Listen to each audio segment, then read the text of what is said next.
Okay, so I've really been putting this off a little too long. But last month I said I had opinions on Kingdom Commander class Rodimus Prime. So I guess I shouldn't put it off anymore. I've got some footage. Didn't transform it on camera, but there's more than enough for me to talk over it. So here we go. Here's my opinions on the Kingdom Rodimus. So here's the thing. My opinion on the Kingdom Rodimus has significantly softened since I first got it. Partially due to the purchase of a Galvatron figure since then, and it being a very nice companion piece alongside it. Autobot leaders always go great when posed next to their counterparts. It's just that. And overall, he's a really posable figure. I like him, but I just have nothing to do with that trailer in the back there. And all of the sculpted and panel lining and detailing, it's just a little much for me. I really don't think it needs that much detailing. And all that detailing on the spoiler really feels like a waste. I feel like they just went overboard with the detailing and the like with Rodimus, because after Skylink's and Jetfire's very appropriate heavy panel lining due to their aircraft forms, they felt it was kind of necessary for, well, a made-up space Winnebago to have the same kind of detailing. I really don't think it's needed, and on top of that, I feel like the figure's just a little over-engineered, which is why I didn't really transform it for this video. The legs just have an overly complex transformation to get him into that robot mode, and overall, it's not really worth it, and the tab in the chest is very difficult to sort of peg in. It requires a certain amount of pressure and force in a very specific direction to get it to tab into the chest just the right way so that the poses actually look natural and everything. It's not a deal breaker, but it prevents this from being a 5 out of 5 for me in the way that Jetfire and Skylink are.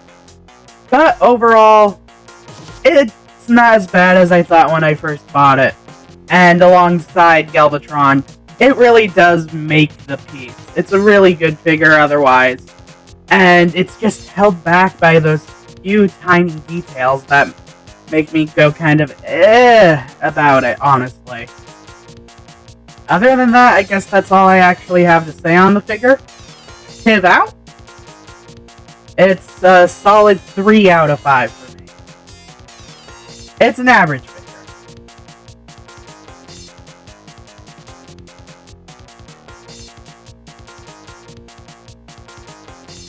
And today's Tumblr Spotlight question comes from an anonymous user. They asked if there is a universe where Teletran 1 and Auntie from the Marvel comic exist together as two separate computers in the Ark, like a twin brother and sister in Earth terms. And I answered this on my Tumblr, but I'd say that no such universe exists, because it'd be super redundant for a ship to have two entirely separate Teletran mainframes, other than maybe a Teletran X backup unit. At the end of the day, Auntie is more or less just a nickname given to her based on the type of AI she was. In universes based in the Marvel continuity, Artificial Utility Nexus Tactical Intelligence Entity, or Auntie, is just a really overly wordy way to say what we here in most other universes say as Teletran OS.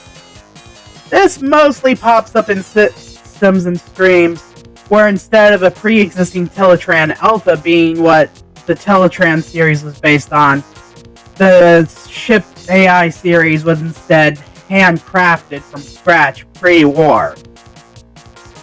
And while us Teletran units are sort of all-purpose machines that can take on various different roles and even develop into full people after Teletran 1's evolution into mainframe made Wheeljack account for that possibility, Auntie was only ever designed to be a ship AI though, thus overstressing with assistance in war efforts, and that fusion cannon blast for Megatron led to her basically going rampant.